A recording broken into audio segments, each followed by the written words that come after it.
Chez Loirtech, c'est plus d'une cinquantaine de personnes qui travaillent d'arrache-pied pour faire des outillages parfaits. Quelques-unes de ces personnes ont bien voulu parler de leur métier. Moi je suis fraiseur-programmeur chez Loirtech France. Je m'occupe de la programmation de toutes les commandes numériques. Je travaille en partie au bureau d'études et en partie en atelier. Donc on reçoit des DFN des clients. Et les DFN elles sont transformées en parcours d'outils. Et ces parcours d'outils sont utilisés sur les commandes numériques pour usiner des pièces. Le fraisage, c'est l'enlèvement de matière par l'effort mécanique avec des outils tranchants. Une fraiseuse, c'est une grosse machine et on transforme une énergie électrique en une énergie de rotation et on utilise des outils tranchants. Et ces outils tranchants enlèvent de la matière sur des pièces et une fois qu'on enlève la matière sur les pièces, on obtient notre pièce finie. Donc, on utilise des plans, des DFL, une demande client, ça dépend.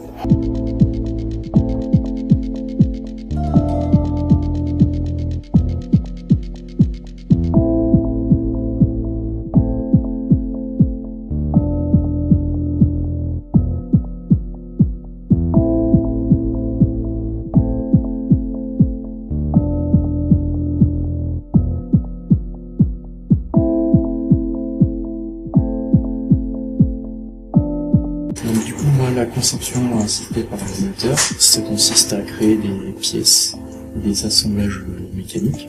On part d'une pièce client et d'un cahier des charges que nous donne le client, qu'on doit respecter pour faire notre outil. Donc on part de cette pièce-là, normalement, et on vient créer tout autour un outillage.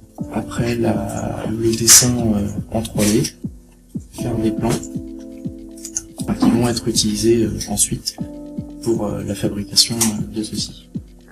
Donc soit on crée des plans en 2D qui vont pouvoir permettre aux gars à l'atelier de réaliser directement certains éléments de l'outillage, ou bien on fait des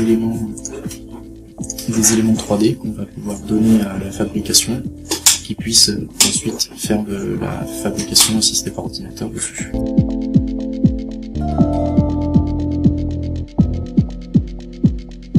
Alors moi je suis fraiseur sur commande numérique et puis aussi je fais de la FAO. Donc la FAO en fait c'est de la fabrication assistée par ordinateur. C'est en fait l'intermédiaire entre le bureau d'études et la fabrication en machine usinage. Alors en FAO on utilise un logiciel qui permet de traiter les fichiers qui arrivent du bureau d'études et de fabriquer en fait des parcours d'outils qui vont être utilisés par les fraiseuses. Donc en fait c'est vraiment c'est ce qui va permettre de fabriquer en réel les outillages conçus par le bureau d'études. En fait c'est ça la FAO, c'est fabriquer en fait des parcours d'outils qui permettent d'enlever de la matière sur un bloc brut de départ. Et en fait à force d'enlever de la matière on obtient une forme et c'est cette forme là qui va être utilisée en fait par le client.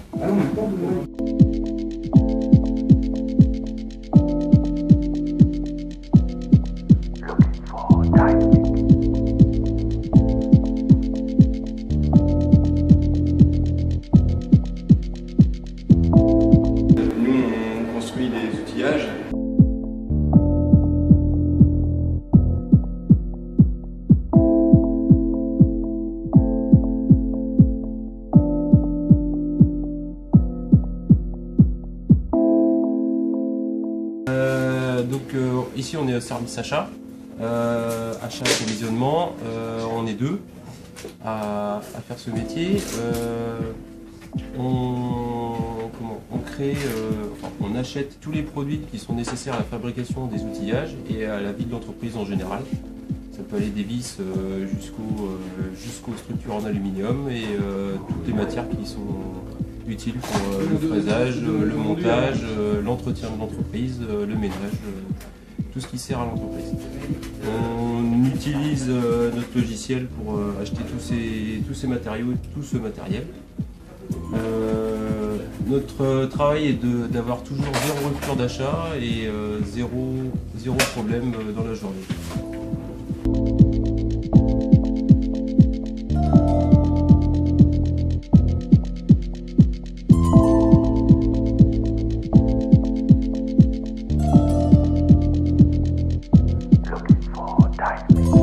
outillages sont uniques, on ne fait pas de fabrication en série.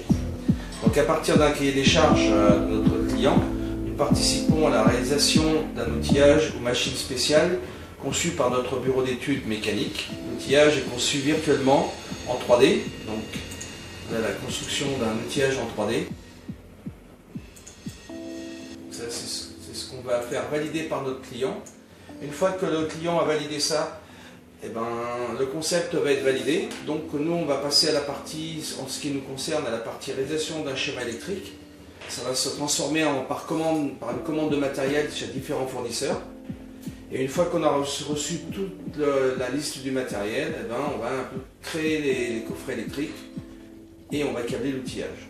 Ensuite, on va réaliser le programme de l'automate, puisque dans ce cas-là, dans le cas qui nous intéresse, on a l'automate programmable, qui est le cerveau de l'installation. Et le programme de l'automate va lui faire la transition entre les entrées et les sorties. Et on va faire on va taper du code qui nous permettra de commander les différents mouvements. Ensuite, donc, on aura donc le schéma électrique, le câblage électrique qui sera fait. On aura le programme de l'automate. Donc on va passer aux essais de la machine et de l'installation. Donc on va faire les essais, voir si ça correspond à ce qu'on a prévu, à l'attente du client. Si ça correspond, et ben, à la fin, on va dire que l'outillage est bon.